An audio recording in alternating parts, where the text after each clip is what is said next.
Sometimes it takes losing everything to know what truly matters. Pedro is a young man who spends his days locked away in his room, playing video games, ignoring his schoolwork, and most of all, ignoring his beloved mother.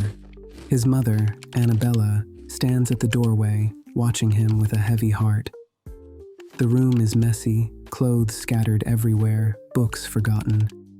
She worries, not about the mess itself, but about losing her son to irresponsibility. Pedro, why don't you ever clean your room? Why don't you listen to me? I'll do it later. Don't bother me now. He rudely threw a pillow at his mother. His world had no room for chores, or for her. Annabella's heart sank.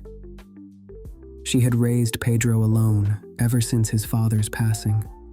She only wanted what was best for him, but her son had closed his heart to her. This has to stop. Frustrated with her undisciplined son, Annabella angrily disconnected the internet, hoping it would make him obey her. But her plan backfired.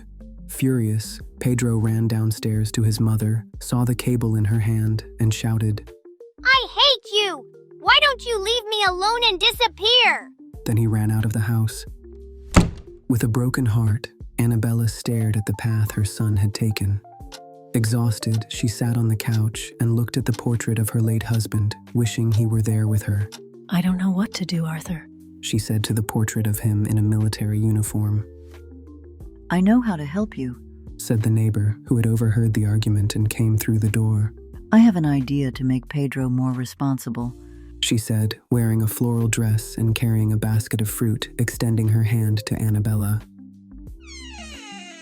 Pedro came home very late after having a great time playing games with his friends, completely ignoring the conflict with his mother. But when he arrived, he was shocked. The lights were off, there was no dinner, and the house was completely empty.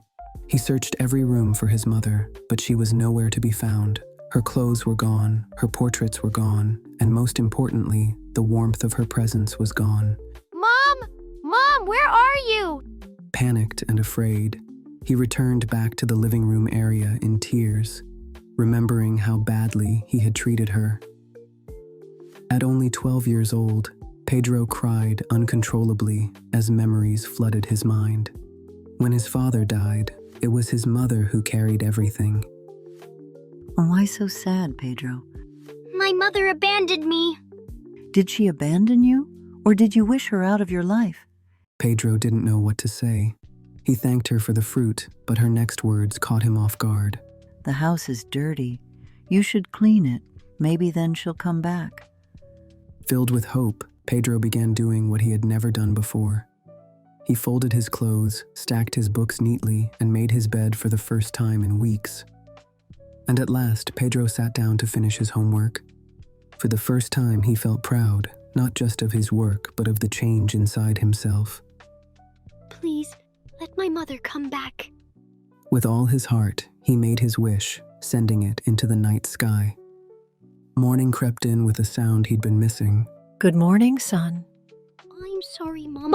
I'll never disobey you again. Annabella hugs, strokes his head, kisses his forehead. Keep that promise. Always listen to your mother's words, because ignoring them can cost you more than you imagine. Only when she's gone will you realize how much they meant.